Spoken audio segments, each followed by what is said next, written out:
প্রিয় শিক্ষার্থী ভাই ও বোনেরা, আশা করি আল্লাহ সুবহানাহু ওয়া তাআলার অশেষ রহমতে তোমরা অনেক অনেক ভালো আছো। আল্লাহ সুবহানাহু ওয়া তাআলা সূরা নামলের মধ্যে ঘোষণা করেছেন যে আল্লাহ তোমাদেরকে তোমাদের মায়ের গর্ভ থেকে, তোমাদের মায়ের পেট থেকে এমন অবস্থায় বের করেছেন যে তোমরা কিছুই জানতে না, আর তিনি তোমাদেরকে দিয়েছেন শ্রবণ শক্তি, দৃষ্টিশক্তি এবং চিন্তা শক্তি, যেটা হৃদয় দিয়েছে, যেন তোমরা কৃতজ্ঞ হও। আমরা প্রিভিয়াস ক্লাসে আলোচনা করেছিলাম শ্রবণ শক্তি, দৃষ্টিশক্তি, চিন্তা শক্তি, এ সব কিছুই নিয়ন্ত্রণ করে আমাদের ব্রেন। আর এই যে সব কিছুর মধ্যেই যে সংযোগ, সেটাকে আমরা বলেছিলাম কোঅর্ডিনেশন। আর আমরা আমাদের চ্যাপ্টারটার নাম হচ্ছে কন্ট্রোল অ্যান্ড কোঅর্ডিনেশন, অর্থাৎ সমন্বয় এবং নিয়ন্ত্রণ। সমন্বয় এবং নিয়ন্ত্রণের আজকে যে বিষয় নিয়ে তোমাদের সাথে আলোচনা করব সেটা হচ্ছে আমাদের চিন্তা শক্তি, অর্থাৎ আমাদের চিন্তা শক্তির বিষয়টা যে অংশ থেকে সরাসরি কন্ট্রোল হয়, অর্থাৎ আমাদের ব্রেন নিয়ে আমরা আলোচনা করব। সো প্রিভিয়াস ক্লাস সম্পর্কে বা প্রিভিয়াস ক্লাসের থেকে কিছু বিষয় বা তোমাদের সাথে শেয়ার করি, যেটা জাস্ট আমাদের একটু রিপিট করতেছি আমি প্রিভিয়াস ক্লাসে। জাস্ট আমরা এই স্লাইডটা প্রিভিয়াস ক্লাসে দেখিয়েছিলাম যে নার্ভাস সিস্টেম, এটাকে central nervous system and peripheral nervous system দুটো ভাগে ভাগ করা হয়েছে। সেন্ট্রাল নার্ভাস সিস্টেমের মধ্যে ছিল brain and spinal cord, peripheral nervous সিস্টেমের মধ্যে ছিল কর্টেক্স স্নায়ু ছিল, সুষুম্না স্নায়ু, এবং কিছু স্বয়ংক্রিয় স্নায়ুতন্ত্র ছিল, যেটা সিম্প্যাথেটিক স্নায়ু, প্যারাসিম্প্যাথেটিক স্নায়ু। এই বিষয় সম্পর্কে আমি তোমাদের সাথে গত ক্লাসে আলোচনা করেছি। ব্রেন সম্পর্কে, ব্রেনের এখানে একটা স্ট্রাকচার দেখেছি, এটা সম্পর্কে তোমাদের সাথে আলোচনা করব। সো মেনলি আজকে যে বিষয় নিয়ে তোমাদের সাথে আলোচনা করতে যাচ্ছি সেটা হচ্ছে ব্রেন। সো আসো, ব্রেন পড়ানোর আগে যে বিষয় সম্পর্কে আমাদের জানতে হবে, বা শুরুতে যে বিষয়টা জানতে হবে ব্রেন পড়ানোর আগে, সেটা হচ্ছে মেনিনজেস সম্পর্কে আমাদের একটু জানতে হবে। সো মেনিনজেসটা কি? মেনিনজেসটা হচ্ছে মূলত কানেকটিভ টিস্যু মেমব্রেন, যেটা সিএনএসকে প্রোটেক্ট করে রাখে। দেখো এখানে আমি কিছু বিষয় লিখে রাখছি যে মেনিনজেস হলো সেন্ট্রাল নার্ভাস সিস্টেম কে ঘিরে থাকা বিশেষ ধরনের 3 স্তরের একটা আবরণী ঝিল্লি। এগুলো সেন্ট্রাল নার্ভাস সিস্টেমকে আঘাত, সংক্রমণ এবং যান্ত্রিক ক্ষতি থেকে রক্ষা করে। অর্থাৎ মেনিনজেসটা হচ্ছে সেন্ট্রাল নার্ভাস সিস্টেমের একটা প্রোটেক্টিভ লেয়ার, বা সেন্ট্রাল নার্ভাস সিস্টেমের উপরে একটা লেয়ার। এটা একটা কানেকটিভ টিস্যু একটা লেয়ার, যেটা মূলত সেন্ট্রাল নার্ভাস সিস্টেমকে বিভিন্ন আঘাত, সংক্রমণ এবং যান্ত্রিক ক্ষতি থেকে রক্ষা করে। সেটাই হচ্ছে মেনিনজেস। আসলে আমরা একটু দেখানোর চেষ্টা করি। সো মেনিনজেসটা হচ্ছে মেনলি একটা কানেকটিভ টিস্যু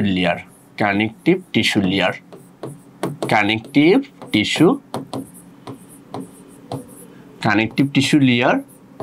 এটার মেন ফাংশন কি? Protected the CNS. সো এটা হচ্ছে মেনিনজেস, প্রোটেক্টেড সিএনএস, অর্থাৎ সিএনএস কে প্রোটেক্ট করে রাখবে যে লেয়ারটা, সেটা হচ্ছে মেনিনজেস। মানে এই মেনিনজেসটা কয় লেয়ার বিশিষ্ট হয় এটা তোমাদের একটু জানতে হবে। আমরা যদি একটু লোয়ার ক্লাস থেকে শুরু করি, অর্থাৎ আমরা যদি আমাদের ভার্টিব্রাটার ক্লাসিফিকেশন দেখি, তাহলে লোয়ার ক্লাসের দিকে আমরা যেটা পাই হচ্ছে ফিশ পাই, then amphibia, reptiles, birds and then mammalia. So ফিশের ক্ষেত্রে এই মেনিনজেসের একটি মাত্র লেয়ার থাকে, আর এই একটি মাত্র লেয়ারকে বলা হয় ম্যানিক্স প্রিমিটিভা। অর্থাৎ আমি যদি ফিশের কথা বলি, ফিশের ক্ষেত্রে মাত্র একটি লেয়ার থাকে, one layer, which is known as meninx primitiva. Meninx অর্থাৎ মেনিনজেসকে এক বছর না সিঙ্গুলার ফর্মে ম্যানিক্স বলা হয়। সো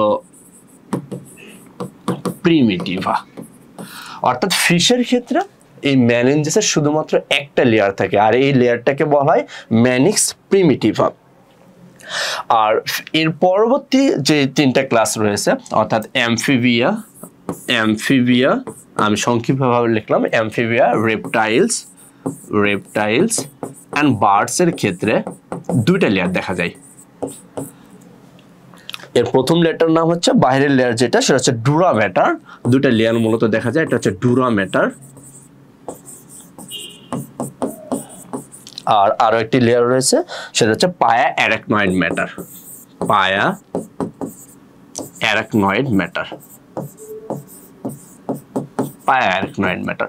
তাহলে আমরা দেখলাম মেনিনজাসটা হচ্ছে একটা কানেকটিভ টিস্যু লেয়ার যেটা সিএনএস কে প্রোটেক্ট করে রাখে। লোয়ার ক্লাসের যে অ্যানিমালগুলো রয়েছে সেখানে যদি আমরা লক্ষ্য করি, ফিশের ক্ষেত্রে মেনিনজাসের একটি মাত্র লেয়ার দেখতে পাওয়া যায় যেটার নাম হচ্ছে ম্যানিক্স প্রিমিটিভা। আর অ্যামফিবিয়া, রেপটাইলস অ্যান্ড বার্ডসের ক্ষেত্রে মেনিনজাসের দুটো লেয়ার থাকে। এর বাইরের লেয়ারটাকে বলা হয় ডুরা ম্যাটার, আর এরপরে যেটা লেয়ারটাকে বলা হয় পায়া অ্যারাকনয়েড ম্যাটার। তাহলে ম্যামালসের ক্ষেত্রে কি ঘটনাটা ঘটে, অর্থাৎ আমাদের ক্ষেত্রে বা হিউম্যানের ক্ষেত্রে কি ঘটনাটা ঘটে? এখানে মোট 3টা লেয়ার থাকে, 3 লেয়ার্স। এর সবচেয়ে বাইরে যে লেয়ার, এই লেয়ারটাকে বলা হয় ডুরা ম্যাটার। Dura mater. আর মিডিল যে লেয়ারটা থাকে, এই মিডিল লেয়ারটাকে বলা হয় অ্যারাকনয়েড ম্যাটার। Arachnoid mater. এবং সবচেয়ে ভিতরের দিকে যে লেয়ারটা থাকে, এই লেয়ারটাকে বলা হয়ে থাকে পায়া ম্যাটার। আচ্ছা, আমরা একটু ড্র করার চেষ্টা করি।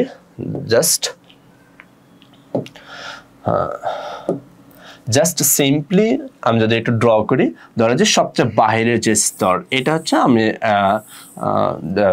এই কালি দিয়ে আমি দেখাচ্ছি সবচেয়ে বাইরের স্তর। এবং আমি যদি রেড পেন, হ্যাঁ রেড দিয়ে দেখা যাচ্ছে সব মাঝখানের স্তর, এবং হোয়াইট একদম ভিতরের স্তর। সো মেনিনজাসের এরকম 3টা স্তর থাকে। সো এর বাইরের স্তর ম্যামালসের ক্ষেত্রে তোমরা একটু আগে দেখেছো ফিশের ক্ষেত্রে কি অবস্থা হয়ে থাকে, অ্যামফিবিয়া, রেপটাইলস, বার্ডের ক্ষেত্রে কি অবস্থা হয়ে থাকে। So I use another colour, suppose this is. So সবচেয়ে বাইরে যে স্তর সেটাকে বলা হচ্ছে ডুরা ম্যাটার, মাঝখানের স্তরটাকে বলা হচ্ছে অ্যারাকনয়েড ম্যাটার, এবং ভিতরের স্তরটা একদম ভিতরের স্তরটাকে বলা হচ্ছে পায়া ম্যাটার। তাহলে এই পুরোটাই কিসের লেয়ার? একটা কানেকটিভ টিস্যুর লেয়ার। সো এটার ফাংশনটা কি? সিএনএসটাকে প্রোটেক্ট করবে, রাইট? এবার আসো, এই যে দেখো, this is dura matter, this is arachnoid matter and this is পায়া ম্যাটার। এবার এই যে ডুরা ম্যাটার এবং পায়া ম্যাটারের মাঝখানে যে ফাঁকা জায়গাটা, জাস্ট এই যে ফাঁকা জায়গাটা, এই ফাঁকা জায়গাটাকে বলা হয়ে থাকে subdural space. So this is known as subdural space. Dural space. Just this is dura mater and this is arachnoid mater. এই ডুরা ম্যাটার এবং অ্যারাকনয়েড ম্যাটারের মাঝে যে ফাঁকা জায়গা, এই স্পেসটাকে বলা হয় সাবডিউরাল স্পেস। অ্যান্ড অ্যারাকনয়েড ম্যাটার এবং পায়া ম্যাটারের মাঝখানে যে ফাঁকা জায়গা, just I use this pen, হ্যাঁ। সো অ্যারাকনয়েড ম্যাটার এবং পায়া ম্যাটারের মাঝখানে যে ফাঁকা জায়গা, এই ফাঁকা জায়গাটাকে বলা হয় সাব অ্যারাকনয়েড স্পেস। অর্থাৎ এই যে ফাঁকা জায়গা, এই ফাঁকা জায়গাটাকে বলা হয় sub arachnoid space. Sub arachnoid space. এই সাব অ্যারাকনয়েড স্পেসের মধ্যেই মূলত একটা জলীয় একটা তরল জাতীয় পদার্থ বিদ্যমান, যেটাকে বলে সেরিব্রোস্পাইনাল ফ্লুইড। সো তাহলে সেরিব্রোস্পাইনাল ফ্লুইডটা কোথায় থাকে? সাব অ্যারাকনয়েড স্পেসের মধ্যে। দেখো আরেকবার বলতেছি, বাইরের যে লেয়ারটা এটাকে বলে ডুরা ম্যাটার, মাঝখানেরটাকে বলে অ্যারাকনয়েড ম্যাটার, এবং ভিতরের লেয়ারটাকে বলা হয় পায়া ম্যাটার। সো ডুরা ম্যাটার এবং অ্যারাকনয়েড ম্যাটারের মধ্যে কিছু ফাঁকা জায়গা থাকে, এই ফাঁকা জায়গাটাকে বলে সাবডিউরাল স্পেস। আর অ্যারাকনয়েড ম্যাটার এবং পায়া ম্যাটারের মধ্যে যে ফাঁকা জায়গাটা থাকে, এটাকে বলা হয় সাব অ্যারাকনয়েড স্পেস। আর এই সাব অ্যারাকনয়েড স্পেসের মধ্যে কিছু জলীয় পদার্থ বিদ্যমান থাকে, এদেরকে বলে সেরিব্রোস্পাইনাল ফ্লুইড। আচ্ছা, এই সেরিব্রোস্পাইনাল ফ্লুইডের কাজ কি? তার আগে আমি তোমাদেরকে একটু বলি, আমাদের ব্রেনের ওয়েট সম্পর্কে নিশ্চয় তোমরা জানো। ইউজুয়ালি তোমাদের বইতে দেখবা, ইন্টারমিডিয়েটের যে বই, আজমল স্যারের যে বই, সেই বইটা দেখবা 1.36 কেজি লেখা রয়েছে। সো অ্যাপ্রক্সিমেটলি 1200 থেকে 1500 গ্রাম হয়ে থাকে ব্রেনের ওয়েটটা।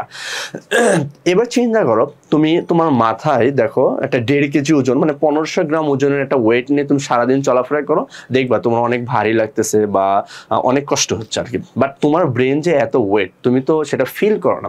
কেন ফিল করো না? তার অন্যতম একটা কারণ হচ্ছে এই যে দেখো, সাব অ্যারাকনয়েড যে স্পেসটা রয়েছে, এখানে রয়েছে সেরিব্রোস্পাইনাল ফ্লুইড। জাস্ট আমার এই বোতলের দিকে লক্ষ্য করো, এই বোতলের মধ্যে রয়েছে যে ওয়াটারটা, অর্থাৎ এই ওয়াটারটা ধরো যে সেরেব্রোস্পাইনাল ফ্লুইড। এন্ড ওয়াটারের মধ্যে তুমি জানো, প্লবতার সূত্র থেকে তুমি জানো যে ওয়াটারের মধ্যে যদি কোনো বস্তুকে যদি তুমি নিমজ্জিত করো তাহলে বস্তু কি তার ওজন হারাবে। সো আমাদের ব্রেনের চারিদিকে এই ওয়াটার থাকার কারণে মেনলি আমাদের ব্রেনটা 1500 গ্রাম হইলেও আমরা জাস্ট 50 গ্রাম বা 60 গ্রামের মতো ফিল করি।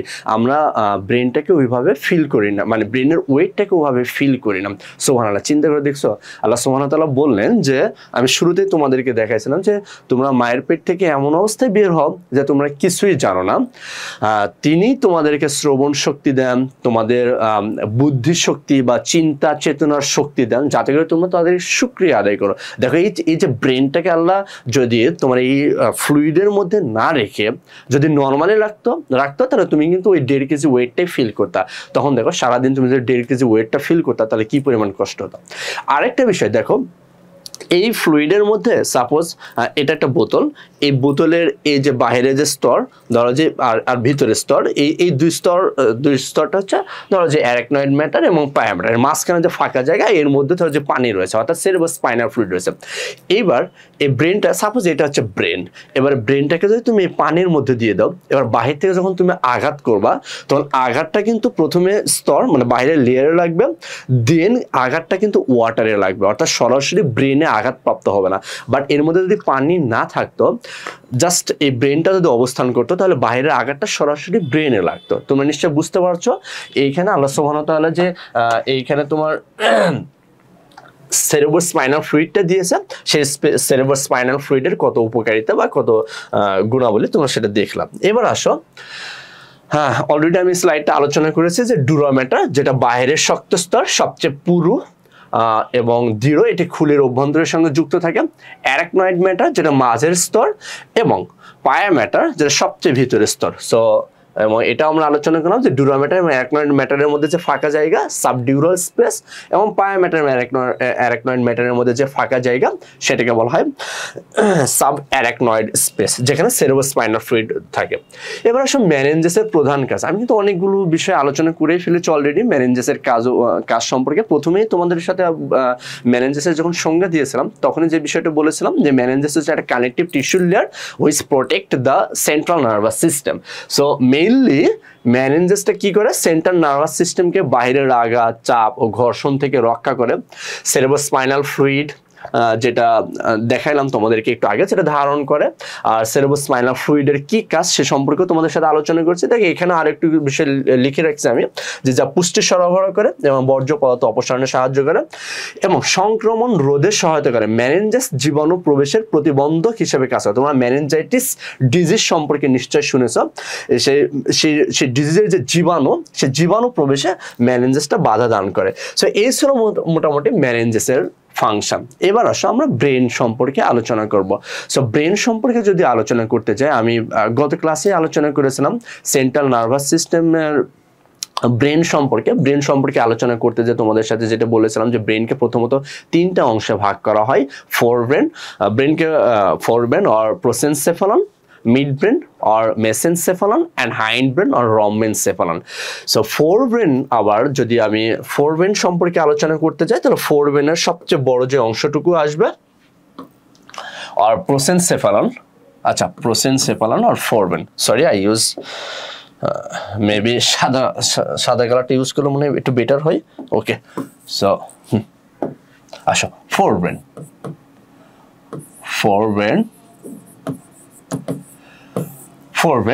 আর প্রোসেনসেফালন, এর আবার 3টা অংশ রয়েছে, সেরেব্রাম,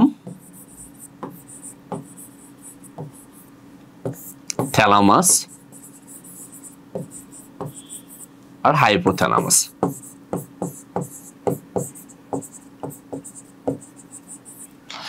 সো এর মধ্যে সেরেব্রাম নিয়ে কথাবার্তা বলবো। আজকের ক্লাসটা বেসিক্যালি শুধুমাত্র ফোরব্রেন নিয়ে আলোচনা করব। তোমরা আশা করি আমাদের ক্লাসে আমাদের সাথে থাকবা।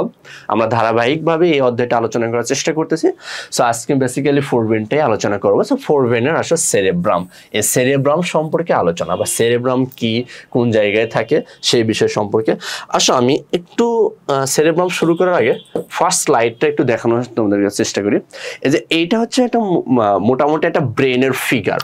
সো তার আগে তোমাদেরকে বলে রাখি, আমরা ফোর ব্রেন, মিড ব্রেন বা হাইন্ড ব্রেন বলতে স্বাভাবিকভাবে আমাদের মাথায় যে চিন্তাটা আসে যে ফোর ব্রেন মানে সম্ভবত সামনের অংশ, মিড ব্রেন মানে সম্ভবত মাঝের অংশ, হাইন্ড ব্রেন মানে সম্ভবত পিছনের অংশ, কিন্তু বিষয়টা কিন্তু তেমন না। আসলে ব্রেনকে তুমি যদি বাহির থেকে দেখো, আমি তোমাদের ট্রাই করব একটা ব্রেন একটা ফিগার নিয়ে এসে তোমাদের সাথে আলোচনা করার। সো ব্রেনকে যদি তুমি বাহির থেকে দেখো তাহলে মূলত তুমি দুটা অংশ এখানে দেখতে পাবা।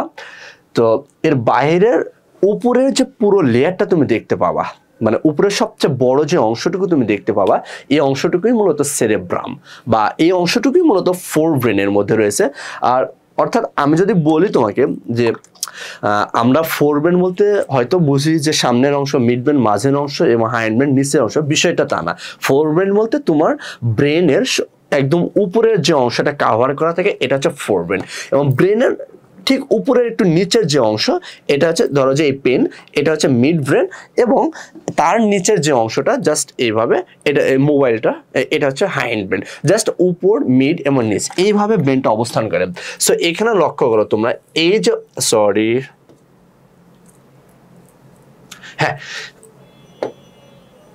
এই যে উপরের যে অংশটুকু, এই অংশটুকু, এই যে উপরের যে অংশটুকু, এই অংশটুকুকে মূলত ফোর ব্রেনের মধ্যে পড়েছে। এরপরে এখানে কিছু মিড ব্রেন রয়েছে এবং নিচে কিছু হাইন্ড ব্রেন রয়েছে। সো ফোর ব্রেনের মধ্যে আবার সবচেয়ে ফোর ব্রেন, আমি একটু আগে তোমাদেরকে বললাম সেরেব্রাম, থ্যালামাস, হাইপোথ্যালামাস, সবগুলো বিষয় নিয়ে আমি একটা একটা করে আলোচনা করতেছি। সো এই যে অংশটুকু, এই অংশটুকুকে মূলত বলা হচ্ছে সেরেব্রাম, যেটা মূলত ব্রেনের মানে ফোর ব্রেনেরও বা ব্রেনের 80% অংশ জুড়ে রয়েছে সেরেব্রাম। সো সেরেব্রাম সম্পর্কে আসলে আমরা ডিটেলস আলোচনা করি, আমাদের স্লাইডে যাই। হ্যাঁ, সেরেব্রাম হলো মস্তিষ্কের সবচেয়ে বড় অংশ, যা ফোর ব্রেনের অংশ। এটি চিন্তা, অনুভূতি, ইচ্ছা শক্তি, ভাষা, স্মৃতি, চলাচল নিয়ন্ত্রণ করে। এর পরবর্তী বিষয়গুলো আলোচনা করতেছি। সো আসো সর্বপ্রথমে আমরা সেরেব্রামের স্ট্রাকচার বা গঠন দেখে থাকি আগে। আচ্ছা, আসো আমরা সেরেব্রামের স্ট্রাকচার নিয়ে কথা বলি। সেরেব্রামের মধ্যে মূলত তিনটা অংশ আমরা পাবো: cerebral cortex, medulla, cerebral medulla and corpus callosum. আচ্ছা আসো, আমি যদি একটা সেরেব্রামের ডরসাল ভিউ তোমাদেরকে দেখাই তাহলে জাস্ট অনেকটা এরকম অবস্থায় থাকবে।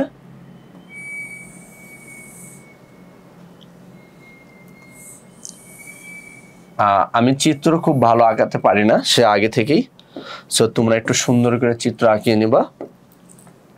তোমরা অনেকেই আমার চাইতে অনেক ভালো চিত্র আঁকাতে পারবা। সো অনেকটা এরকম, তুমি যদি ডরসাল ভিউ দেখো তাহলে সেরেব্রামটা ঠিক এইরকম অবস্থায় থাকবে। সো তুমি জানো মানুষ হচ্ছে বায়োল্যাটারাল সিমেট্রিক্যাল, অর্থাৎ মানুষকে যদি আমি লঙ্গিটিউডিনাল অ্যাক্সিস বরাবর যদি বিভক্ত করি তাহলে দুটো সমান এবং সদৃশ অংশ পাবো। সো অর্থাৎ আমার লেফট সাইডে আমি যতটুকু অংশ পাবো, রাইট সাইডে কিন্তু আমি ঠিক ততটুকু অংশই পাবো। তো সেরেব্রাম এটাকেও দুটো অংশে ভাগ করা হয়। যদি আমি লঙ্গিটিউডিনাল অ্যাক্সিস বরাবর যদি মানুষকে কাটি তাহলে আমি দুটো অংশ পাবো। এই প্রতিটি অংশকে বলা হয় সেরেব্রাল হেমিস্ফিয়ার। তাহলে এই অংশটুকুকে বলা হয় সেরেব্রাল হেমিস্ফিয়ার। তাহলে আমি left cerebral hemisphere and right cerebral hemisphere দুটো অংশ পাবো। এটা হচ্ছে ডরসাল ভিউ। আমি যদি এটার ল্যাটারাল ভিউটা দেখি তাহলে আমি কেমন অংশ পাবো? জাস্ট সি শেপ এরকম একটা অংশ পাবো। অর্থাৎ তোমরা জাস্ট আরো একবার দেখি, এটা হচ্ছে ল্যাটারাল ভিউ যদি হয় তাহলে এই যে শুরুতে আমি তোমাদেরকে দেখালাম যেটা জাস্ট এই যে একটা সি শেপ যে স্ট্রাকচার, এটা মূলত একটা lateral view. So lateral view যদি হয় তাহলে আমরা এরকম সি শেপ একটা স্ট্রাকচার পাবো, যেটাকে আমরা বলতেছি সেরেব্রাম। তাহলে আমি ডরসাল ভিউর সাথে যখন তোমাকে দেখালাম তো দুটো অংশ পাচ্ছি আমরা ডরসাল ভিউতে। প্রতিটা সেরেব্রামকে ইকুয়াল দুটো অংশ ভাগ করা হয় আর প্রতিটা অংশটাকে বলে সেরেব্রাল হেমিস্ফিয়ার। এই যে মাঝখানে যে অংশটুকু দুই সেরেব্রাল হেমিস্ফিয়ারকে সংযুক্ত করেছে, এই অংশটুকুকে বলা হয় সেরেব্রাল ফিশার। এই নামটা একটু মনে রাখো, আমাদের একটু পর আবারও এই অংশগুলো আসবে, সেরেব্রাল ফিশার। এই ফিশার টার্মটা এরপর আমরা আরো একবার ইউজ করব। সো এটাকে বলে সেরেব্রাল ফিশার, যে অংশটুকু দুই সেরেব্রাল হেমিস্ফিয়ারকে পরস্পর যুক্ত করেছে। তাহলে এটা কি ভিউ ছিল? এটা ডরসাল ভিউ। আচ্ছা, আমরা যদি ল্যাটারাল ভি এর কথা চিন্তা করি তাহলে মোটামুটি এরকম একটা অংশ আমরা পাচ্ছি। সো এইখানে এটা একটা সেরেব্রাম ধরে নাও। সো এইখানে মোট 3টা অংশ রয়েছে। এই যে দেখো স্লাইডে একটু আগে আমি তোমাদেরকে দেখালাম, হ্যাঁ 3টা অংশ পাচ্ছি, cerebral cortex, medulla and corpus callosum. দেখো সেরেব্রামের বাইরের স্তর এটি গ্রে ম্যাটার দিয়ে গঠিত। আচ্ছা গ্রে ম্যাটার নাকি সেটা পরে আমরা আলোচনা করতেছি, সরি।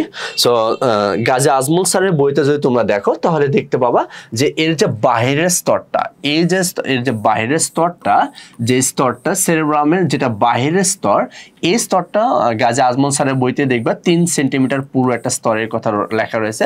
এই স্তরটাকে মূলত বলা হচ্ছে সেরেব্রাল কর্টেক্স, সেরেব্রাল কর্টেক্স। আর ভিতরের যে লেয়ারটা, এই লেয়ারটাকে বলা হচ্ছে মূলত সেরেব্রাল মেডুলা। তাহলে 3টা লেয়ার আমরা পাচ্ছি। বাইরের যে লেয়ারটা সেটাকে বলা হচ্ছে সেরেব্রাল কর্টেক্স, আর ভিতরের লেয়ারটাকে বলা হচ্ছে সেরেব্রাল মেডুলা। আর একটা লেয়ার কর্পাস ক্যালোসাম, এটা হচ্ছে জাস্ট সেরেব্রামের, সরি কর্পাস ক্যালোসাম, হ্যাঁ জাস্ট সেরেব্রামের নিচে এই জায়গাতে সি আকৃতির আরো একটা অংশ থাকে, সি আকৃতির অংশ। এই অংশের কাজটা কি? এই অংশ মূলত সেরেব্রাল হেমিস্ফিয়ারকে সংযুক্ত করে রাখতেছে বা যুক্ত করে রাখতেছে বা জয়েন করে রাখতেছে। এই অংশটুকুকে বলা হচ্ছে কর্পাস ক্যালোসাম, কর্পাস ক্যালোসাম। তাহলে আমরা 3টা অংশ পাচ্ছি মেইনলি। চিত্রগুলো হুবহু বইয়ের মতো বা হচ্ছে না, জাস্ট আমি তোমাদের বোঝানোর চেষ্টা করতেছি, চিত্রগুলো তোমরা আরো সুন্দর করে ড্র করবা।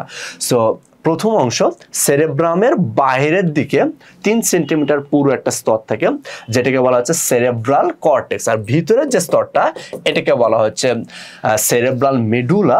আর একদম সেরেব্রামের নিচে অর্থাৎ একদম ভিতরের সাইডে সি আকৃতির আরো একটি স্তর থাকে, যেটা মূলত সেরেব্রাল হেমিস্ফিয়ারকে সংযুক্ত করে। এই স্তরটাকে বলা হয় সেরেব্রাল কর্টেক্স বলা হয়ে থাকে। দেখো এইখানে আরো একটা বিষয় উল্লেখ করা হয়েছে যে সেরেব্রাল কর্টেক্স এটি গ্রে ম্যাটার,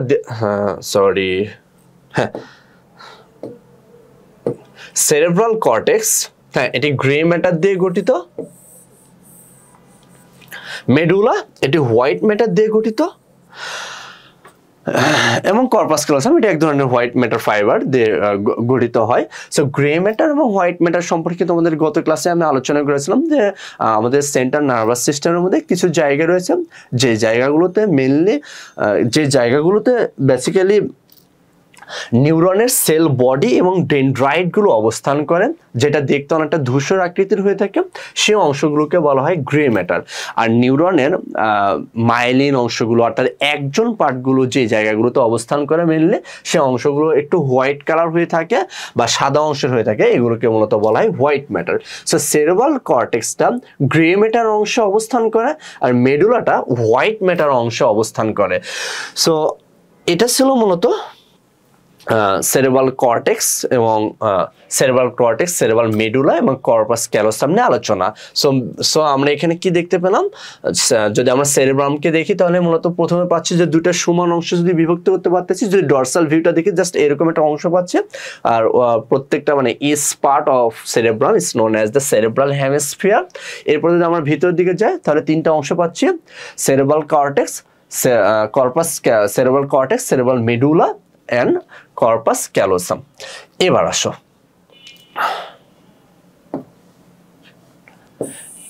আচ্ছা বাহিরের যে লেয়ারটা সেরেব্রামের, জাস্ট আমি যদি আরো একবার ড্র করি, অনেকটা ঠিক এইরকম। এই অংশটুকু কিন্তু এরকম প্লেন অবস্থা কিন্তু বিরাজ করে না। এই অংশটুকু তাহলে কিভাবে থাকে জাস্ট একটু দেখো, জাস্ট এই অংশগুলো তোমরা হয়তো বইতে দেখছো, আমি খুব সুন্দর করে আঁকাতে পারতেছি না, এইরকম একটু খাস কাটা বা ফোল্ডেড অবস্থায় থাকে। আচ্ছা বলতে পারবা এরকম ফোল্ডিং অবস্থায় কেন থাকে? আমি তোমাদের কি দিয়ে উদাহরণ দেব, আমি তোমাদের এর আগেও যখন আগে কি ক্লাসে যেন বললাম, হ্যাঁ ডাইজেস্টিভ সিস্টেম পড়ানোর সময় পৌষ্টিক নালী যখন প্রস্তুতছেদ পড়াইছিলাম তখন আমি এই বিষয় নিয়ে তোমাদের সাথে শেয়ার করেছিলাম যে ধরো তুমি একটা ব্যাগ, এই ব্যাগটাকে যখন ফোল্ডিং করে কিন্তু খুব অল্প জায়গায় রাখতে পারবা, আবার চাইলে এটাকে লম্বা করে ভিতরে অনেক জিনিস রাখতে পারবা। অর্থাৎ এই ফোল্ডিং করার কারণে বা এই যে উপরের যে মানে সেরেব্রাল কর্টেক্স যে রিজিয়নটা, এই রিজিয়নে টা সরাসরি প্লেন না হয়ে এরকম উঁচু এবং নিচু অর্থাৎ ফোল্ডিং করা থাকার কারণে এই জায়গাটা সারফেস এরিয়াটা অনেক লম্বা হয়, এবং সারফেস এরিয়া লম্বা হওয়ার কারণে কি হবে, এখানে অনেক পরিমাণ নিউরন এখানে মানে রাখা যাবে বা অনেক পরিমাণ নিউরন থাকবে।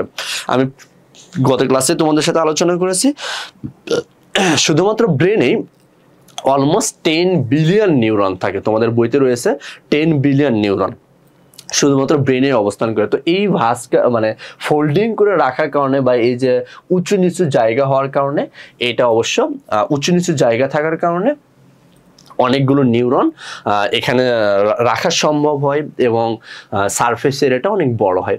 সো এই উঁচু নিচু যে জায়গাগুলো রয়েছে এর উঁচু জায়গাগুলোকে বলা হয় জাইরাস,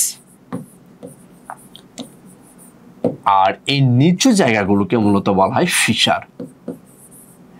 এই ফিশারগুলো ইউজুয়ালি তো এইভাবে অবস্থান করে, তবে কিছু কিছু মাঝখানে কিছু কিছু ফিশার একদম ভিতর দিকে প্রবেশ করে, অর্থাৎ একদম গভীর পর্যন্ত চলে যায়। আবার বলতেছি, জাইরাস যে অংশগুলো অর্থাৎ সেরেব্রাল কর্টেক্সের যে অঞ্চলটা, এই অঞ্চলে কিছু কিছু এই অঞ্চলটা প্লেন না থেকে এরকম ফোল্ডিং এর মতো অবস্থা বিরাজ করে, অর্থাৎ কিছুটা উঁচু নিচু জায়গা বিরাজ করে। তো উঁচু জায়গাগুলোকে বলা হয় জাইরাস আর নিচু জায়গাগুলোকে বলা হয় ফিশার। এর মধ্যে একটা ফিশার যেটা একদম গভীর পর্যন্ত চলে গেছে এটাকে বলা হয় সেরেব্রাল ফিশার, যেটা দুটো সেরেব্রাল হেমিস্ফিয়ারকে যুক্ত করেছে। এছাড়া এখানে আরো কিছু ফিশার আছে। এই ফিশারগুলো নিয়ে যদি আমি আলোচনা করি তার আগে তোমাদের সাথে একটা বিষয় আলোচনা করতে হবে যে সেরেব্রাম এখানে আসলে কি কি লোব থাকে। দেখো সেরেব্রামে সাধারণত 4টি লোব থাকে, frontal lobe, parietal lobe, temporal lobe and occipital lobe. এই লোবগুলো কোথা থেকে এসেছে? আসলে আমাদের যে ফ্রন্টাল, টেম্পোরাল, অক্সিপিটাল, প্যারাইটাল যে বোনসগুলো রয়েছে, এই বোনসগুলোর নাম অনুসারে মূলত বোনসের নাম থেকে মূলত লোবগুলোর নাম হয়েছে। অর্থাৎ জাস্ট তোমার সামনের যে অংশটা এটা হচ্ছে ফ্রন্টাল লোব, পিছনের অংশ তুমি জানো এই অংশটাকে বলে অক্সিপিটাল লোব, এবং জাস্ট কানের মানে কান অংশ যে জায়গাতে রয়েছে আমাদের এই অংশগুলোকে বলা হয় প্যারাইটাল লোব, অ্যান্ড জাস্ট উপরের অংশগুলোটাকে বলে টেম্পোরাল লোব। সো এরকম আমরা 4টা লোব দেখতে পাই যেটা সেরেব্রামের মধ্যে অবস্থান করে। আমি যদি তোমাদেরকে একটু দেখাই, হ্যাঁ আমরা একটু নোট করার চেষ্টা করি, আরো একবার আমরা দেখাই, জাস্ট সরি, হ্যাঁ এই কালারটা তোমরা হয়তো ভালো বুঝবে না, দেখি আমি সাদা কালারটা ইউজ করি। হ্যাঁ জাস্ট এইটা ধরে নাও, এটা সেরেব্রাল হেমিস্ফিয়ার, সরি সেরেব্রাম। এর সামনের যে অংশ, এই অংশটুকুকে বলা হচ্ছে ফ্রন্টাল লোব। সামনের যে অংশটা এটাকে বলা হয় ফ্রন্টাল লোব, আর এই অংশটুকুকে বলা হচ্ছে প্যারাইটাল। পিছনে যে অংশ এটাকে বলা হয় অক্সিপিটাল,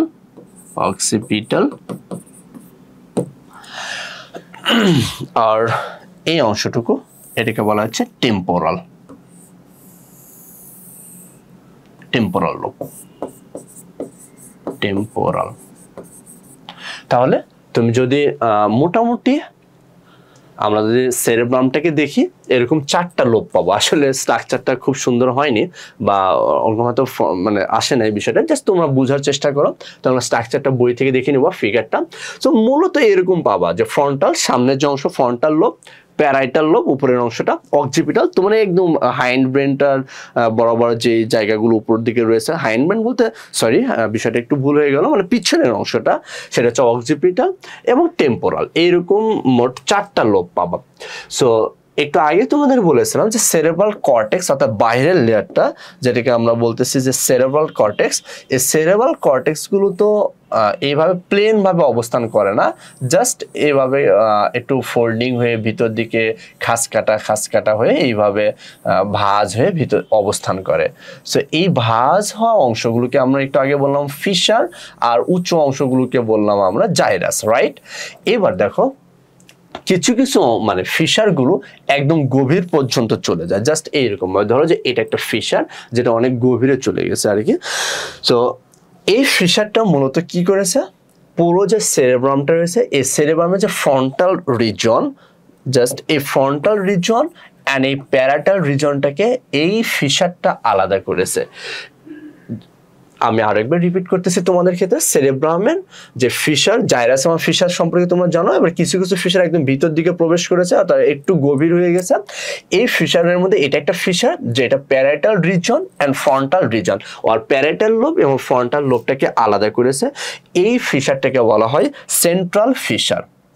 আমি একটু দেখাই তোমাকে central fissure. So what is the function of central fissure? Central fissure, so central ফিশারের কাজটা কি? সেন্ট্রাল ফিশারের কাজ হচ্ছে ফ্রন্টাল লোব এবং প্যারাটাল লোবটাকে আলাদা করে রাখা, এটা হচ্ছে সেন্ট্রাল ফিশারের কাজ। এবার আসো, এটা হচ্ছে অক্সিপিটাল লোব আর এটা হচ্ছে প্যারাটাল লোব। এইখানেও কিছু ফিশার রয়েছে যেটা অক্সিপিটাল এবং প্যারাইটাল অংশটাকে আলাদা করতেছে, এটাকে বলা হচ্ছে প্যারাইটো। এই ফিশারটাকে বলা হচ্ছে প্যারাইটো অক্সিপিটাল ফিশার, প্যারাইটো অক্সিপিটাল ফিশার, যেটা প্যারাইটাল এবং অক্সিপিটাল লোবটাকে আলাদা করে রাখতেছে। আরো একটা ফিশার রয়েছে যেটাকে বলা হচ্ছে ল্যাটারাল ফিশার, জাস্ট এই অংশটা, এইখানে আরো একটা অংশ রয়েছে, এই অংশটাকে বলা হচ্ছে ল্যাটারাল ফিশার, যেটা প্যারাইটাল রিজন, এই যে এটা হচ্ছে প্যারাইটাল রিজন এবং এই ফ্রন্টাল রিজন, অর্থাৎ প্যারাইটাল এবং ফ্রন্টাল লোবটাকে টেম্পোরাল লোব থেকে আলাদা করে রেখেছে যে ফিশারটা, এই ফিশারটাকে বলা হচ্ছে ল্যাটারাল ফিশার। সরি, আমি চিত্রে একটু ভুল দেখেছি তোমাদেরকে, জাস্ট এটার স্ট্রাকচারটা এরকম হবে অনেকটা।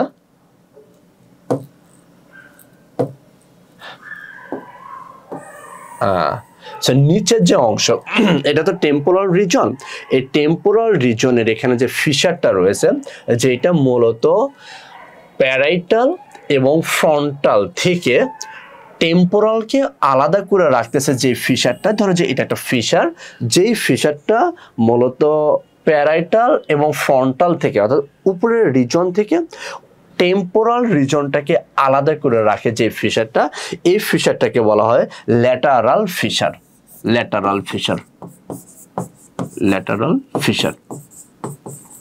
তাহলে মোট 4 ধরনের আমরা ফিশার পেলাম। প্রথমে আমরা দেখছিলাম সেরেব্রাল ফিশার, যেটা 2 সেরেব্রাল হেমিস্ফিয়ারকে আলাদা করে রাখে, মানে জয়েন করেছে। এখানে আরেকটা দেখলাম আমরা সেন্ট্রাল ফিশার, যেটা ফ্রন্টাল লোবটাকে প্যারাইটাল লোবের সাথে আলাদা করেছে বা সংযুক্ত করেছে এখানে। আরেকটা দেখলাম প্যারাইটো অক্সিপিটাল ফিশার, যেটা প্যারাইটাল এবং অক্সিপিটালকে আলাদা করেছে। আরেকটা দেখলাম আমরা ল্যাটারাল ফিশার, যেটা মূলত ফ্রন্টাল এবং প্যারাইটাল থেকে টেম্পোরাল রিজনটাকে আলাদা করেছে। এই গেল মোটামুটি সেরেব্রামের মধ্যে যে ফিশার নিয়ে, সেরেব্রামের যে 4টি লোব এবং এরপর এখানে লোবের জাইরাস এবং ফিশার, এবং এর মধ্যে আমরা দেখলাম যে সেরেব্রামে সাধারণত কি কি ফিশারগুলো থাকে সেই বিষয় নিয়ে আমরা আলোচনা করলাম। এবার আসো সেরেব্রামের কাজ। তাহলে এই ছিল মোটামুটি সেরেব্রাম সম্পর্কে আলোচনা। সেরেব্রাল হেমিস্ফিয়ার, প্রথমে আমরা আলোচনা করলাম সেরেব্রাল হেমিস্ফিয়ার সম্পর্কে, তারপর সেরেব্রালের যে স্ট্রাকচার সম্পর্কে আমরা আলোচনা করলাম। এই আর কি, এটা ছিল মোটামুটি সেরেব্রাম সম্পর্কে আলোচনা, বা তোমাদের বই অনুসারে এতটুকুই মূলত তোমাদের বইতে আলোচনা করা হয়েছে। এবার আসে সেরেব্রামের কাজ, ফাংশন অফ সেরেব্রাম। ফার্স্ট যে বিষয়টা, চিন্তা এবং যুক্তি, তোমার থিঙ্কিং, তোমার যুক্তির যে মেধাটা বা যে অ্যানালাইসিস করার যে পাওয়ারটা, সেটা মূলত সেরেব্রাম থেকে আসে তোমার। এবার ইচ্ছাকৃত পেশির নিয়ন্ত্রণ হয় তোমার সেরেব্রাম থেকে, অর্থাৎ তুমি হাঁটা চলা করতেছো, তুমি দৌড়াদৌড়ি করতেছো, তোমার যে ইচ্ছাকৃতভাবে যে মাসেলগুলোর মুভমেন্ট তুমি করতে পারো, এই মুভমেন্টটা কন্ট্রোল করার জন্য যে অংশ ব্রেনের যে পার্টটা দায়ী, সেটা হচ্ছে মূলত সেরেব্রাম।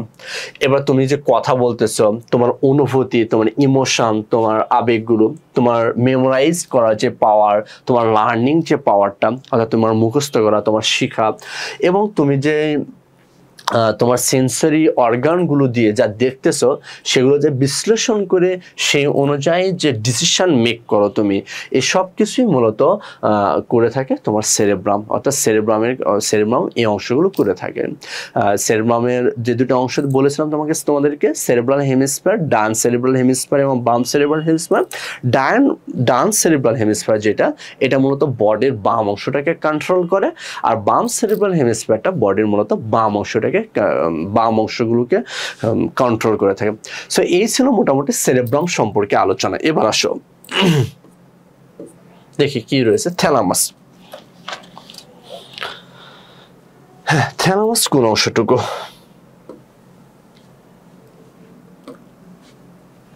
জাস্ট এটা ধরো যে সেরেব্রামের বাইরের স্তর, আর ঠিক এইখানে রয়েছে একটা সি আকৃতির একটা স্তর রয়েছে, যেটাকে আমরা সি আকৃতির যে স্তরটা রয়েছে যেটাকে আমরা বলতেছি corpus callosum.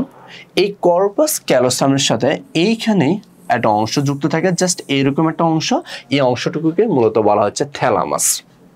Just this is thalamus. দেখো স্লাইডে আসো, যে থ্যালামাস হলো এক্স শেপ একটা স্ট্রাকচার, যেটা ফোরব্রেনের একটা অংশ এবং সেরেব্রামের নিচে এবং হাইপোথ্যালামাসের উপরে অবস্থান করে। আমি তোমাদেরকে প্রথম স্লাইডের দিকে যাই আবার, জাস্ট হ্যাঁ এইখানে আসো। এই যে এই যে রেড যে অংশটুকুকে দেখানো হচ্ছে, এই অংশটুকুই হচ্ছে মূলত থ্যালামাস, অর্থাৎ জাস্ট এইটা, এই যে হোয়াইট যে অংশটুকু, এটা হচ্ছে কর্পাস ক্যালোসাম। এই পুরোটাই তো সেরেব্রামের ঠিক নিচে, অর্থাৎ আমি তোমাদেরকে যদি ল্যাটারাল ভিউয়ের কথা বলি, সেরেব্রামের ঠিক নিচে কর্পাস ক্যালোসাম। এই কর্পাস ক্যালোসামের নিচে এখানে এই যে রেড কালার যে অংশটুকু তোমরা দেখতে পাচ্ছ, এই অংশটুকুটাকে মূলত বলা হচ্ছে, রেড কালার এতটুকু অংশটুকুকে বলা হচ্ছে থ্যালামাস। এটা এক্স শেপ স্ট্রাকচার, যেটা মূলত কর্পাস ক্যালোসামের সাথে যুক্ত থাকে, এটা হচ্ছে থ্যালামাস। তাহলে এখান থেকে তোমরা দেখে বুঝতে পারতেছো থ্যালামাসটা একটা কানেকশন তৈরি করতেছে নিচের অংশগুলো বা এই অংশ হাইপোথ্যালামাসের সাথে সেরেব্রামের অর্থাৎ কর্পাস ক্যালোসামের একটা কানেকশন তৈরি করতেছে। তাহলে আমরা দেখি থ্যালামাসের ফাংশনগুলো কি কি, বা থ্যালামাসের যে কাজ। আসো মেইন যে কাজ সেটা হচ্ছে আমাদের যে সেন্সরি অর্গানগুলো রয়েছে সেখান থেকে এ সেন্সটা রিসিভ করার পর সেটা মূলত তার সেরেব্রাল কর্টেক্সের মধ্যে পাঠিয়ে দেয়। অর্থাৎ এটা তোমাদের বইতে দেখবা থ্যালামাস সম্পর্কে যে কথাটা লেখা রয়েছে সেটা হচ্ছে রিলে স্টেশন হিসেবে এটা কাজ করে থাকে। থ্যালামাসটা রিলে স্টেশন হিসেবে কাজ করে থাকে, অর্থাৎ জাস্ট সেন্সগুলো সে সেন্সরি অর্গান থেকে রিসিভ করে পরবর্তীতে সেটা সেরেব্রাল কর্টেক্সের মধ্যে পৌঁছে দেয়। এবং এটা আরো একটা ইম্পর্টেন্ট ফাংশন থ্যালামাসের, সেটা হচ্ছে কোনো কিছু যখন সে রিসিভ করার পর এটা কতটুকু গুরুত্বপূর্ণ, কতটুকু এর ইম্পর্টেন্স রয়েছে আমার জন্য, বা এটা আসলে গুরুত্বপূর্ণ না। দেখো তুমি অনেক কিছু হয়তো শোনো, অনেক কিছুই বা চোখের সামনে দেখো, সবকিছু তোমার ব্রেনে সবকিছুর প্রতি মানে সাড়া প্রদান করে না। হয়তো সেটা তোমার কাছে যেটা বেশি গুরুত্বপূর্ণ সেটার প্রতি তুমি সাড়া প্রদান করো, আর যেটা গুরুত্বপূর্ণ না সেটার প্রতি হয়তো তুমি সাড়া প্রদান করো না। তো কোনটা তোমার জন্য ইম্পর্টেন্স আর কোনটা তোমার জন্য ইম্পর্টেন্স না, এটা তুমি তোমার ব্রেন দিয়ে নিশ্চয়ই বুঝতে পারো। সো এই যে ব্রেনের যেই পার্টটা এই বোঝার কাজটা করে থাকে, সেটা ছিল মূলত থ্যালামাসের কাজ। তো থ্যালামাসের মেইন কাজ এখানে দুইটা। একটা কাজ হচ্ছে রিলে স্টেশন হিসাবে কাজ করে, অর্থাৎ এটা স্টেশন যা সেন্সরি অর্গানগুলো থেকে সেন্সটাকে সে রিসিভ করবে, দেন এই সেন্সটাকে সে সেরেব্রামের মধ্যে সে পৌঁছে দেবে, মূলত সেরেব্রাল কর্টেক্সের মধ্যে সেটা পৌঁছে দেয়। এই পৌঁছে দেওয়ার যে কাজটা, এই কাজটা মূলত থ্যালামাস করে থাকে বলে এটাকে বলে রেল স্টেশন বলা হয়ে থাকে। এরপর যদি সে কোনো সেন্সটাকে সে রিসিভ করে, এরপর সেই সেন্সটা তোমার জন্য কতটুকু গুরুত্বপূর্ণ, এই মেসেজটা তোমার আদৌ গুরুত্বপূর্ণ কি গুরুত্বপূর্ণ না, এই যে অ্যানালাইসিস করে, এই অ্যানালাইসিসটা মূলত থ্যালামাসটা করে থাকে। এবার আসো হাইপোথ্যালামাস হচ্ছে একটা ছোট কিন্তু অত্যন্ত শক্তিশালী অংশ যা থ্যালামাসের নিচে অবস্থিত। এটি স্নায়ু ও হরমোনের মধ্যে সংযোগকারী কেন্দ্র হিসেবে কাজ করে থাকে। আসো এটা বোঝাইতে হবে, জাস্ট থ্যালামাসের নিচে এইখানে একটা অংশ থাকে, অনেকটা ব্রাঞ্চ এরকম একটা অংশ থাকে, এই অংশগুলোকে মূলত বলা হয় হাইপোথ্যালামাস।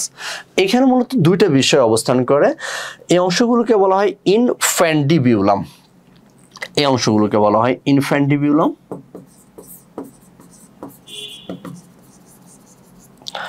এবং এইখান থেকে জাস্ট টিউব লাইক একটা স্ট্রাকচার থাকে, এরকম একটা টিউব লাইক স্ট্রাকচার, যে টিউব লাইক স্ট্রাকচারটাকে বলা হয় হাইপোফাইসিস। অর্থাৎ এগুলো হচ্ছে কিসের পার্ট? Hypothalamus, hypophysis. অর্থাৎ জাস্ট এটা হচ্ছে থ্যালামাস, থ্যালামাসের জাস্ট নিচে কিছু ব্রাঞ্চ হয়ে এরকম কিছু অংশ অবস্থান করে, যেগুলোকে মূলত বলা হচ্ছে এখানে এই সব কিছু, এই দুটোকে একত্রে এখানে বলা হচ্ছে হাইপোথ্যালামাস। সো যদি পার্ট করে বলি, সো এটাকে বলা হচ্ছে ইনফ্যান্ডিবিউলাম, আর এর নিচের যে অংশ সেটাকে বলা হয় হাইপোফাইসিস। জাস্ট আরো একবার আসো, আমরা স্লাইডের প্রথম স্লাইডের দিকে যাই। হ্যাঁ, এখানে দেখো এই অংশটুকুকে বলা হচ্ছে হাইপোথ্যালামাস। এইখানে আমার দুটো অংশ থাকে, এটা হচ্ছে ইনফ্যান্ডিবিউলাম আর হচ্ছে হাইপোফাইসিস। এখানে এই দুটো অংশ থাকে। এই দুটো অংশের কাজটা কি, এরা কি করে থাকে? এই দুটো অংশ মিলে এখানে মূলত এরা যে কাজটা করে থাকে, এইখানে আসো, এরা মূলত একটা গ্ল্যান্ড তৈরি করে, যেটাকে বলা হচ্ছে পিটুইটারি গ্ল্যান্ড, পিটুইটারি গ্ল্যান্ড। এই পিটুইটারি গ্ল্যান্ড সম্পর্কে তোমরা অনেক জানো, পিটুইটারি গ্ল্যান্ডের গুরুত্ব বা এই পিটুইটারি গ্ল্যান্ড থেকে কী কী নিঃসরণ হয়।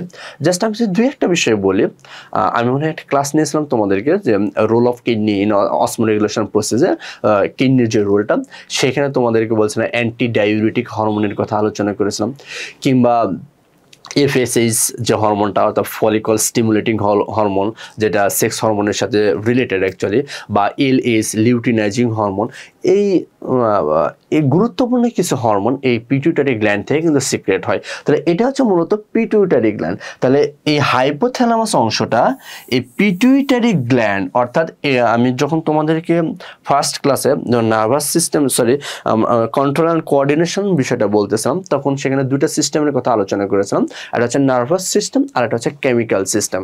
সো কেমিক্যাল সিস্টেম যেটা হরমোন আর কি মূলত, সো এই কেমিক্যাল সিস্টেমের সাথে নার্ভাস সিস্টেমকে যে একটা কানেক্ট করা, এই কানেক্ট করার কাজটা কিন্তু হাইপোথ্যালামাস করতেছে। অর্থাৎ এখানে পিটুইটারি গ্ল্যান্ডের সাথে থ্যালামাস, এই যে কানেকশনটা, এখানে পাশেরটাই থ্যালামাস আর এর নিচের অংশটা হচ্ছে পিটুইটারি গ্ল্যান্ড। সো এই পিটুইটারি গ্ল্যান্ডের সাথে থ্যালামাসের যে কানেকশনটা, অর্থাৎ কেমিক্যাল সিস্টেমের সাথে নার্ভাস সিস্টেমের যে কানেকশনটা, এই নার্ভাস সিস্টেম এন্ড কেমিক্যাল সিস্টেমের কানেকশনটা মূলত এখানে করে থাকতেছে কি হাইপোথ্যালামাস।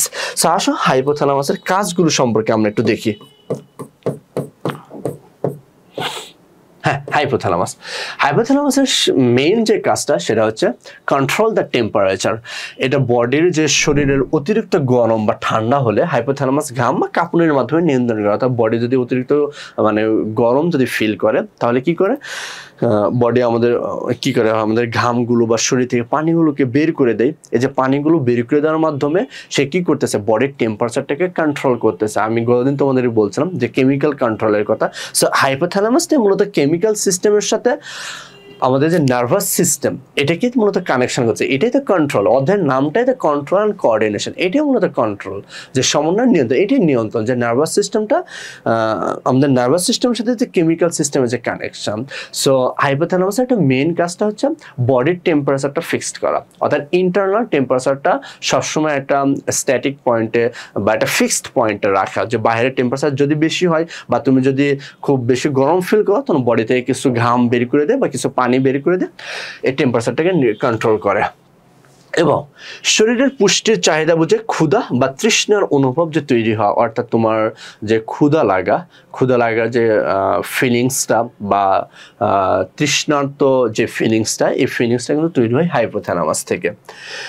খুব গুরুত্বপূর্ণ একটা অংশ হচ্ছে, এটাকে বলা হয় বায়োলজিক্যাল ক্লক। অর্থাৎ তুমি দেখো অনেক সময় তোমরা বায়োলজিক্যাল ক্লক সম্পর্কে জানো, তারপর আমি একটু রিপিট করতেছি তোমাদেরকে। তুমি দেখা যাচ্ছে রেগুলার একটা টাইমে ঘুম থেকে উঠো, ধরো যে তুমি রেগুলার ফজরের সলাতের সময় ঘুম থেকে উঠো। সো তুমি যদি রাত 2টাও ঘুমাও, তাও দেখবা তুমি ফজরের সলাতের সময় জাগা পাচ্ছ কোনো রকম অ্যালার্ম বাজা ছাড়াই। আবার তুমি যদি দেখা যাচ্ছে যে রাত 9টা বা 10টার দিকেও ঘুমাও, তাও দেখবা যে ফজরের সালাতের সময় তুমি নর্মালি তুমি জাগা পাচ্ছ উইদাউট এনি অ্যালার্ম, অর্থাৎ মোবাইলে কোনো রকম অ্যালার্ম দেওয়া ছাড়াই।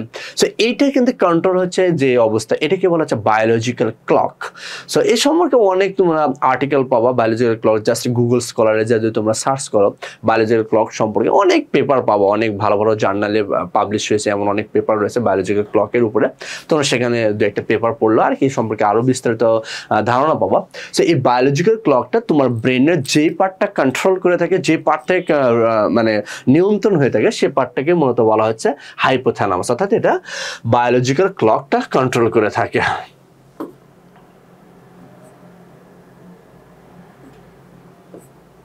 হ্যাঁ, এরপর তোমার হার্টবিট, তোমার ব্লাড প্রেশার, এগুলো কন্ট্রোল করে থাকে এগুলো কন্ট্রোল করতেছে হাইপোথ্যালামাস। এবং খুব ইম্পর্টেন্ট যে বিষয়টা হচ্ছে হরমোন নিঃসরণে সহায়তা করা, অর্থাৎ পিটুইটারি গ্ল্যান্ড, তোমরা দেখলে একটু আগে দেখলাম পিটুইটারি গ্ল্যান্ড এবং হাইপোথ্যালামাসটা একদম কানেক্টেড। সো পিটুইটারি গ্ল্যান্ডের মাধ্যমে বিভিন্ন হরমোনের যে সিক্রেশন হয়ে থাকে, যেমন oxytocin hormone, anti diuretic hormone, এই হরমোনের সিক্রেশনে সহায়তা করে হাইপোথ্যালামাস। এবং তোমার যেই ইমোশন, তোমার যে আচরণ নিয়ন্ত্রণ করে, যে তুমি যে রাগ করো কারো প্রতি বা কাউকে মানে কোনো কিছু দেওয়ার কাছে স্কেয়ার্ড হয়, ভয় পাচ্ছ, বা কোনো জয়ফুল কোনো কিছু দেখেছো তুমি আনন্দ পাচ্ছ, এই সব কিছু নিয়ন্ত্রণ করে কিন্তু তোমার হাইপোথ্যালামাস। সো প্রিয় শিক্ষার্থী ভাই বোনেরা, আমরা আজকে মূলত ফোর ব্রেন সম্পর্কে জানলাম। ফোর ব্রেনের মূলত 3টা অংশ, সেরেব্রাম, থ্যালামাস, হাইপোথ্যালামাস সম্পর্কে তোমাদেরকে আমার ক্ষুদ্র জ্ঞানে খুব অল্প কিছু বিষয়ে জানানোর চেষ্টা করেছি। যদি কোনো কিছু ভুলভ্রান্তি তোমাদের চোখে পড়ে অবশ্যই আমাদেরকে কমেন্ট করে জানাবো, আমরা সেই বিষয়টা সংশোধন হয়ে নেক্সট ক্লাসে তোমাদেরকে জানানোর চেষ্টা করবো। আর তোমরা আমাদের সাথেই থাকবা, আমরা এই চ্যাপ্টারটা ধারাবাহিকভাবে কয়েকটা পর্বের মাধ্যমে আলোচনা করব। আজ এই পর্যন্তই। আসসালামু আলাইকুম ওয়া রাহমাতুল্লাহ।